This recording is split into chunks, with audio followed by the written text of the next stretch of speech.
benar-benar sebagai pesantren yang berasrama, bukan hanya sekolah graduate.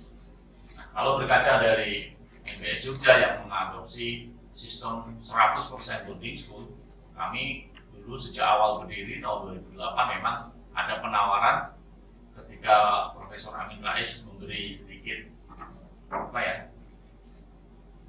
mencoba ngetes kami dengan keraguan-keraguan. Tantangan ya ketika mengembangkan SMP Muhammadiyah 1 yang ingin dikembangkan tapi tidak terjadi titik temu, kemudian beliau menantang kalau di situ nggak bisa dikembangkan kenapa tidak berdiri sendiri.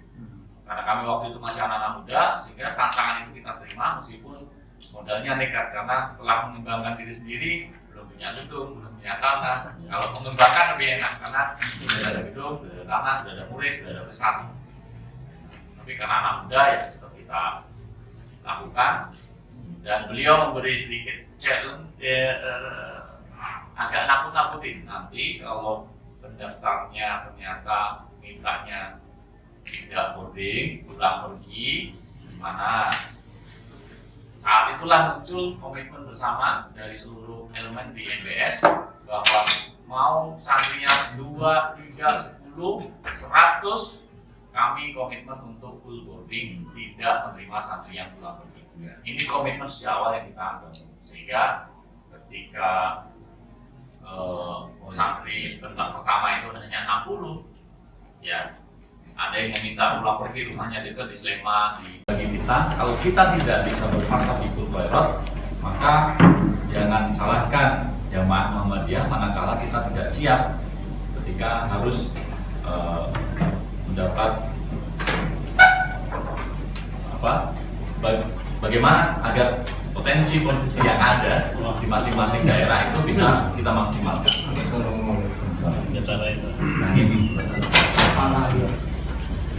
Selamat kalian. Ya. Nah, dari beberapa pesantren yang kami datangi, tujuan kami satu, bahwa kami ingin memberikan spirit bersama, yaitu spirit untuk saling berkolaborasi. Spirit ini harus terjaga sesama pesantren Muhammadiyah. Kita paham bahwa di Muhammadiyah, Lembaga Pengembangan Pesantren atau LP2 sudah membuat sebuah panduan-panduan yang sudah juga banyak membantu pesantren-pesantren yang baru berdiri maupun yang lama untuk sama-sama berkembang. Di persatuan pondok pesantren ya, atau ITMAM, itu adalah paguyuban para mudirul ma'had. Saya kira Ustaz Manan juga sudah bergabung sana. Di sana akan muncul spirit-spirit baru karena perkembangan pesantren di Indonesia memiliki peningkatan yang cukup signifikan. Ini menandakan bahwa giroh, semangat daripada warga persyarikatan untuk menyekolahkan santrinya ke pondok pesantren itu cukup tinggi. Tinggal bagaimana kita mengonsep sebuah inovasi agar pesantren itu bisa menjadi menarik dan menghasilkan produk-produk kader yang betul-betul mampu menjadi kader unggul yang akan kembali membesarkan pesantren kita ini. Maka ketika hari ini ya, tren pesantren itu sudah semakin meningkat, tentu kita menyiapkan sistem, menyiapkan segala hal agar kita bisa ikut berfastabiqul khairat dengan daerah-daerah yang lain. Nah, untuk itu di Al-Furqan ini sebenarnya saya hanya ingin sharing sejauh mana, karena konsep boarding school full yang dikehendaki, kalau saya baca dari hasil kemarin Bapak-Bapak sekalian bersama rombongan utama atau penggembira hadir ke MBS yang menceritakan tentang kondisi bahwa di Al-Furqan ini juga informasi-informasi yang saya dapatkan dari beberapa tokoh Muhammadiyah di Kalsel, bahwa di Banjarmasin untuk Al-Furqan ini memiliki keunikan. Unik bagi saya karena ini potensinya apa? Bahwa Al-Furqan ini juga memiliki magnet bagi para santri khususnya di MTS dan Aliyah yang menghendaki tidak boarding. Ini potensi bagi saya sudah menjadi sebuah nilai poin bahwa Al-Furqan mewadahi para santri yang hadir untuk full day school atau mendapatkan pendidikan 1 hari, bukan konsep 24 jam. Tetapi luar biasanya juga Al-Furqan menerima kader-kader yang sebagian juga tinggal di dalam. Nah, bagi saya kedua-duanya harus tetap berjalan. Tetapi agar konsep itu menyatu, karena saya tahu bahwa luar biasa Pak Saiful Tahir ini sebagai ketua BCM yang begitu luar biasa semangat. Saya kadang malu semangatnya kalah sama beliau. Ingin membuat sebuah inovasi, perubahan agar Al-Furqan ke depan ini semakin melejit sebagai sebuah pesantren yang betul-betul bisa menjawab tantangan. Nah, tentu pada saat sekarang ini kita ingin sharing saja ya dari kami. Kalau hanya mendengarkan tentang MBS, saya kira Pak Direktur juga sudah banyak ya menyimak tentang MBS yang sekarang ini. Di Kupas apa? Di sebelah saya ini Ustadz Nur Muhammad, beliau adalah staf bagian kurikulum. Di MBS itu kurikulum menjadi inti dari pesantren itu sendiri. Inti dari kurikulum, intinya pesantren itu kurikulumnya. Karena apa? Karena yang akan dijual. Pertanyaannya 2008 MBS baru berdiri, belum punya murid, belum punya gedung, karena kita tadi spiritnya adalah 0 meter 0 rupiah. Tetapi ada 93 pendaftar dari 10 provinsi, 24 kabupaten yang mendaftar. Kita adakan seleksi dan hanya diterima 63. Orang mungkin bertanya, ini belum terima santri, belum dapat santri udah sombong duluan, mau ngetes gitu. Kita nggak terima semuanya, Pak. Tahun 2008 itu kita seleksi. Gugur sekian dan diterima hanya 63. Kenapa? Karena sejak awal kita komitmen untuk meningkatkan quality. Tidak asal semuanya diterima. Sehingga sampai hari ini, alhamdulillah tahun ke-14 jumlah pendaftar relatif ya antara 1.700 sampai 2.000. Momentum muktamar ini menjadi momentum yang luar biasa karena kami habis-habisan di anggaran promosi. Nanti bicara anggaran promosi ini juga salah satu anggaran paling penting. Kami belajar dari perusahaan-perusahaan besar di dunia, di Indonesia, bahwa mereka menempatkan sekian persen untuk anggaran promosi. Kita tahu udang garam, sampurna, rokok, jarum itu sudah memiliki konsumen. Tanpa promosi pun konsumennya sudah ada perokok-perokok yang ahli hisap itu. Tapi mereka masih promosi. Kita tahu provider ada M3, Indosat, Telkomsel. Mereka udah punya konsumen, udah ada fanatis mereka. Tapi mereka sampai hari ini di media masih terus promosi. Itulah pentingnya promosi. Maka nanti itu sesi lain saja. Tapi yang jelas dengan perkembangan MBS yang luar biasa hari ini, kami sebenarnya sangat senang ketika banyak pesantren itu berdiri. Saya menyampaikan ke MBS Banjarbaru, MBS Martapura, Nurul Amin kemarin di Albio, termasuk beberapa lembaga pendidikan yang lain seperti SD Almira yang baru 4 tahun tapi spirit anak mudanya luar biasa. Dan saya sampaikan di depan guru-guru tadi, saya memberi training kepada mereka. Saya bersaksi bahwa SD Almira ini akan memiliki potensi yang melejit melihat dari spirit para asatidnya. Itu yang saya sampaikan. Mudah-mudahan semangat bersepatabikul khairat, tidak usah kita khawatir ada MBS Banjarbaru, MBS Martapura. Bahkan saya sudah dengar ini Muhajirin, betul ya Pak? Itu mau mendirikan MBS. Saya nggak tahu apa info ini benar atau tidak. Tapi Muhajirin Masjid Muhajirin. Ya. BCM berapa itu Pak? 13. BCM 13. Pecahan di sini. Ya, saya udah ada yang dengar ke saya. Ini yang apa? Ini yang apa? Saya nggak tahu Pak, apa info itu benar, tapi ada kemarin yang sampaikan ke saya, betul ya? Muhajirin ya, Masjid Muhajirin. Artinya apa? Spirit ini kita jaga, kita tidak usah khawatir. Semakin banyak pondok dari pondok satu ke pondok lain itu niatnya adalah bersilaturahmi sekaligus memberi mereka masing-masing motivasi. Ayo maju bareng-bareng, ayo bangkit bareng-bareng. Kita tidak ada yang namanya persaingan yang tidak sehat. Semuanya dalam rangka fasidul khairat. Kalau mau lihat potensinya Bapak Ibu, kalau bicara pesantren ini, saya selalu ingatkan jangan bicara lokal. Bicara pesantren itu bicaranya bukan lokal. Bicara pesantren itu regional, nasional, kalau bisa internasional, gitu. Sehingga kita nggak akan khawatir. Ponorogo, kabupaten kecil, kalau ditarik dari satu titik ke titik lain 5 kilo mungkin, itu ada berjajar banyak pesantren. Menurut itu Gontor, Awadah, Ampua, Alisongo tarik satu paling 5 kilo, tapi mereka tidak akan kehilangan santan. Santannya banyak-banyak. Itulah yang saya sebutkan, spirit yang ingin saya bawa masing-masing, apalagi ini dalam satu keluarga pesantren Muhammadiyah. Nah, tinggal nanti Al Furqan mau membuat konsep inovasi yang seperti apa agar pesantren kita, Al Furqan yang kita cintai ini, saya lebih senang nanti ada keseimbangan yang boarding dan yang tidak itu jumlahnya sama-sama naik.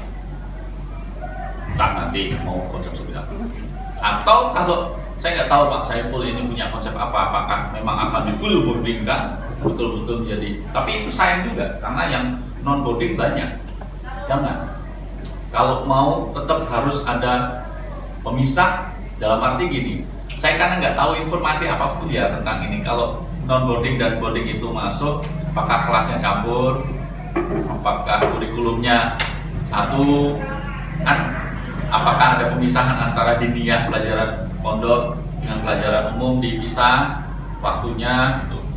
Nah, untuk itu saya ingin sedikit memberi gambaran saja sebelum nanti kita ada diskusi tentang MBS ya, sedikit tentang MBS. Kalau secara struktural saya kira sudah paham bahwa kita dikelola oleh PCM, bukan PP, bukan PW, bukan PDM. Kita pimpinan cabang Muhammadiyah Prambanan. Di sana memiliki kepanjang tanganan yayasan yaitu BPH. Ya, di dalam BPH ini ada beberapa unsur. Satu, ketua PCM pastinya, kedua, ketua majelis dikdasmen, ketiga, mantan direktur, jadi mudir yang sudah off itu masuk ke BPH supaya bisa mengawal. Jangan sampai kebijakan mudir lama itu kemudian dipotong kompas, ganti direktur, ganti kebijakan. Itulah ditanam di dalam BPH. Kemudian ada tokoh-tokoh persyarikatan yang lain. Kami menghadirkan tokoh dari pimpinan pusat, Ustadz Fatur Rahman Kamal LC dan Ustadz Jamaluddin Ahmad yang ketua LPCR sekarang ini masuk di BPH. Kemudian di bawahnya ada mudir yang konsentrasinya kepada pendidikan. Di sebelah kirinya ada lembaga khusus yang disebut sebagai lembaga wakaf center dikepalai oleh manajer. Ini selevel. Apa fungsinya? Manajer wakaf center ini konsentrasinya, kewenangannya, tanggung jawabnya adalah mengurusi satu pembebasan lahan, wakaf, kedua ekonomi, ya, dan dana pensiun sosial non pendidikan. Nah, yang direktur memang khusus konsentrasinya adalah pendidikan. Di bawah direktur nanti ada 4 wakil direktur bidang SDM, keempat adalah wakil direktur rumah tangga. Wakil direktur kelima kita bilangkan karena program khusus AR Fakhrudin itu kita masukkan di tanggung jawab wakil direktur pendidikan. Nanti tentang program khusus itu juga sangat menarik karena sudah kita mulai. Kami punya 150 santri yang gratis sama sekali dari SD, dari SMP, SMA, S1, S2, S3. Kita gratiskan, kita konsentrasikan, mereka tidak punya opsi kecuali Timur Tengah. Dengan kurikulum yang berbeda dari reguler. Kurikulumnya lebih dahsyat dan mereka, alhamdulillah hari ini kelas tertinggi adalah kelas 10. Ada 150 anak gratis dan mereka sudah siap ke Al-Azhar Kairo, Universitas Islam Madinah, Libya, Maroko, Sudan, sudah kita jalin semuanya kerjasamanya dan mereka masuk ke sana tanpa tes. Oke, ini struktur. Nanti saya nggak tahu di sini mungkin berbeda, tidak masalah. Tetapi wakil direktur memang seperti yang menjadi arahan dari panduan LP2M. Terkait dengan nilai-nilai yang ada di sana, ini sebenarnya internal kami, tapi kami punya 6 nilai. Six values MBS, keikhlasan itu menjadi fondasi bagi kami, maka kami mengajarkan nilai-nilai karakter keikhlasan baik kepada santri maupun kepada asatid. Kalau kepada asatid, tentu teriakan yang sering kita doktrinkan adalah di sini tempat berjuang, bukan tempat mencari uang. Ini menu wajib setiap kajian. Kajian pembinaan pegawai kami itu seminggu sekali. Tapi dalam 1 minggu itu ada 3 kajian untuk pegawai, guru dan karyawan. Tapi minimal 1 orang 1 kali. Jikamsi, ngaji Kamis siang, itu adalah kajian untuk guru-guru. Ya. Jisensi, ngaji Senin siang, itu adalah ngaji untuk para karyawan. Jibogi adalah ngaji untuk pegawai unit ekonomi. Ini apa fungsinya? Supaya SDM kita ini betul-betul kita teguhkan ideologinya Muhammadiyah, kita berikan mereka pemahaman tentang perjuangan di pesantren untuk tetap memiliki fondasi keikhlasan. Ini nilai-nilai yang ada, tentu kejujuran, disiplin, kepada sama, itulah ya. Kalau di Gotor ada panca jiwa, ini kita gunakan. Kita lanjutkan, ya cepat aja. Ini, nah manajemen yang dianut di MBS ini namanya manajemen terpadu ya. Ada 3 keterpaduan. Pertama, keterpaduan dalam sistem kepegawaian, keterpaduan dalam sistem keuangan, dan keterpaduan dalam sistem pendidikan kurikulum. Maksudnya terpadu adalah kami tidak memisah-misahkan kepegawaian misalnya, bahwa kepegawaian kami satu unit yang di bawah wakil direktur SDM. Tidak ada ini pegawai SD, guru SD, ini guru SMP. Kami punya 3 unit ya, SD, SMP, SMA. Masing-masing punya HRD enggak. HRD menyatu di pondok. Saya kira hampir sama di sini. Tetapi sistem kepegawaian ini juga